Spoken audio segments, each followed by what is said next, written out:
কি আজব ব্যাপার তো, সারাক্ষণ তুমি আমার পেছনে পড়ে আছো কেন? তোমার কি কখনো বলছিলাম সারাক্ষণ আমার পেছনে ঘুরঘুর করো? আজারে থাকিয়া কি তোমার কোনো কাজ নাই? আমি তো সাদে সাদে তোমার পেছন পেছন ঘুরি না। তুমি যতক্ষণ আমার ডাকে সাড়া না দিবা ততক্ষণ আমি তোমার পেছন ছাড়ছি না। এবার ভেবে দেখো তুমি কি করবা। আসলে তো তোমার গন্ডারের সামরা, কথা বললে তোমার গায়ে লাগে না? তোমার একবার বলছি না আমি নিজে পছন্দ করে কখনো বিয়ে করব না? এই কথা কি তোমার কানে যায় না? শোনো, গন্ডারের চামড়া কও আর গরুর চামড়া কও, তাতে আমার যায় আসে না। তোমার আমার ভাল লাগে, তাই তো তোমার আমি বিয়ে করতে চাই। তুমি কয় টাকা বেতন পাও যে আমারে বিয়ে করবা? সব কিছুর যে পরিমাণ দাম, এই টাকা দিয়ে কি বউ পালতে পারবা? আগে ভালো ইনকাম করার চেষ্টা করো, তারপর বিয়ের কথা চিন্তা করো। শোনো, তুমি ভাবব না যে তোমার টাকা দিয়ে সংসার চালাইতে হইব। তোমার টাকা তোমার কাছে থাকবো, আর আমি যে টাকা স্যালারি পাই তাতে আমাদের দুইজনের সংসার দিব্যি চলে যাইব। টাকার চিন্তা তোমার করণ লাগবো না। ঠিক আছে, তোমার বাবাকে বলো আমার বাবার সাথে কথা বলতো। বাবা যদি রাজি থাকে তাইলে আমার কোনো আপত্তি থাকবো না। এখন তাইলে চলো বাড়ি ফিরে যাই।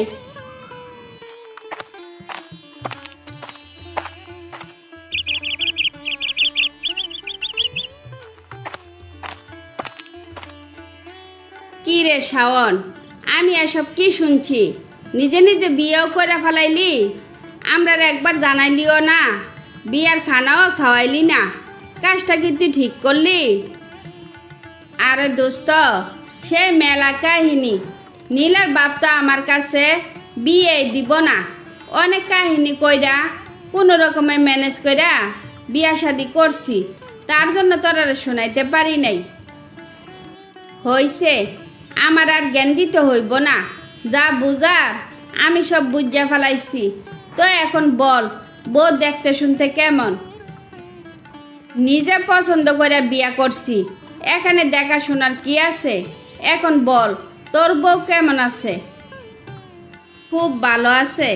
সময় করে তোর বউ নিয়া আমার বাসায় যাইস। তোরারে দেখলে তোর বাবি অনেক খুশি হইব। দেখি সময় করে একবার যাইতে পারি নাকি। এখন তাইলে বাসায় যাই। ভালো থাকিস, বাই বাই।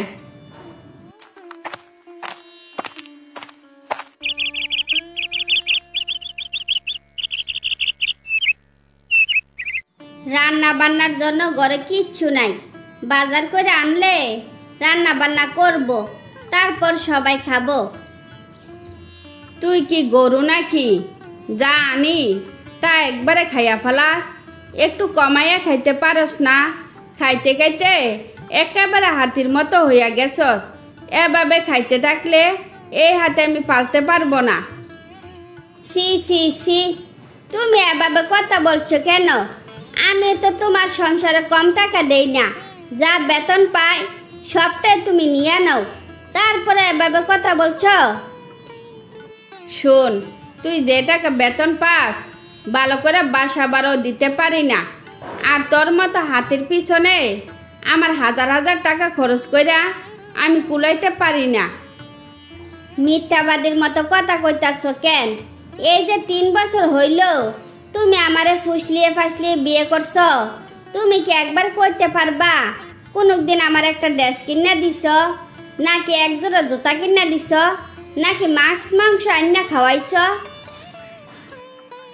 নিরামিষ তরকারি দিয়া তুই দুনিয়ার খানা খাইতে পারস, তাইলে তোর মাছ মাংস খাওয়াবো কেন? নিরামিষ খাইতে খাইতে নারী বুড়ি জল্লা পুইরা সরকার হইয়া গেছে, তাও কোনদিন তোমারে খানার ব্যাপারে কিছু কই নাই, তারপর আমারে তুমি খাবার নিয়ে খোটা দিলা। কাজটা তুমি ঠিক করলা না। এই মাথাটা গরম আছে, বেশি কথা কইলে কেলানি খাইবি। ঘরে আসলে এটা নাই ওইটা নাই, এসব কথা শুনতে শুনতে মাথাটা খারাপ করে ফালাস। আসলে তোরে আমি বিয়া করে ঠকছি। আমারে বিয়া করে যেহেতু ঠকে গেছ, তাইলে একটা কাজ করো, এমন একজনের বিয়া করে নিয়ে আইও যাতে সারা জীবন জিততে পারো। শোন, এখনো যদি বিয়ে করি তাইলে তোর সাথে ভালো মেয়ে বিয়ে করতে পারবো। খাইয়া না খাইয়া তোর মতো বিকারি নিয়ে থাকতে হইব না। কি দেখতে চাস? মাশাল্লাহ, আপনার যে এত অধপতন হয়েছে তা তো আমার জানা ছিল না। আর কোন অ্যাঙ্গেল থেকে আমি ভিখারি আমারে বুঝাইয়া বলতে পারবেন? আমি কি ভিখারি ছিলাম, নাকি আপনি আমার ভিখারি বানাইয়া রাখছেন? কি কথা কন না কেন? তোর মনে হয় যে পাকনা গজাইছে, আমার মুখে মুখে তর্ক করস। আর একটা কথা কইলে মায়ের একটাও নিচে পড়ব না, সবগুলো তোর গায়ে পড়ব। তুমি এত নিচে নেমে গেছ, খানার জন্য আমার গায়ে তুমি হাত তুলবা? তোমার আজকের ব্যবহার দেখা আমি এখনো বিশ্বাস করতে পারছি না তুমি সেই শাওন যার সাথে আমি এত বছর সংসার করছি। এই এনা তোর লীলা খেলা শুরু। এখন থেকে বুঝবি কত দানে কত সাল হয়। যেদিন থেকে তোরে এই সংসারে আনছি সেদিন থেকে আমার অভাব অনটনে দিন কাটাইতে হইতেছে। অভাব অনটন দেখতে দেখতে আমি অতিষ্ঠ হইয়া গেছি। আজব তো, তুমি ভালো ইনকাম করতে পারো না, কম বেতনে আরামের চাকরি খুঁজো। বেশি পরিশ্রমের চাকরি তুমি করতে পারবা না। বেশি আরাম খুঁজলে তো সংসারে অভাব অনটন লাগিয়ে থাকবো। এর দায়ভার কি তুমি আমার উপরে চাপাইয়া দিবা? তুই কি ভাবছস আমার ঠেকা পড়ছে? দিন রাত কুলির মতো পরিশ্রম কইরা তোর আরাম করে খাওয়ানোর লেগা? যা পারস রান্দা বেড়া খা, আমার একদম জ্বালাইবি না।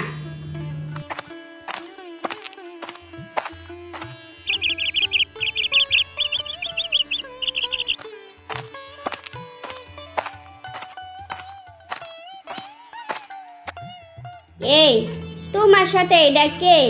তুমি কারে নিয়ে আইছো? কি তোমার কানে কি কথা যায় না?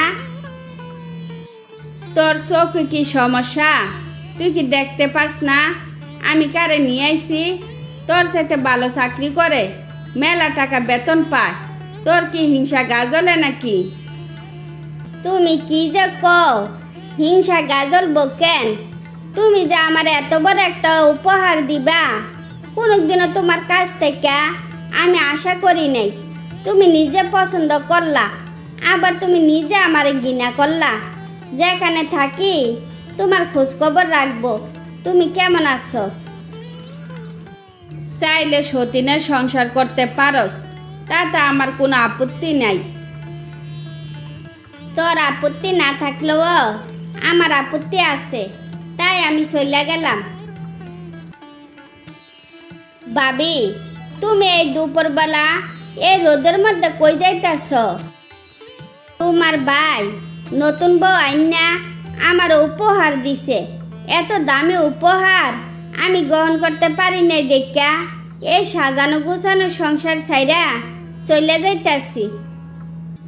ভাবি, তুমি কত কষ্ট কইরা খাইয়া না খাইয়া এই সংসারে রইলা, আর তোমার সাথে এত বড় বেমানি করলো, ওর বিচার আল্লাহ ঠিকই করব। তারপর নীলা 3 বছর সংসার করার পর জীবনের সেরা উপহার নিয়ে অজানা উদ্দেশ্য রওনা দিল।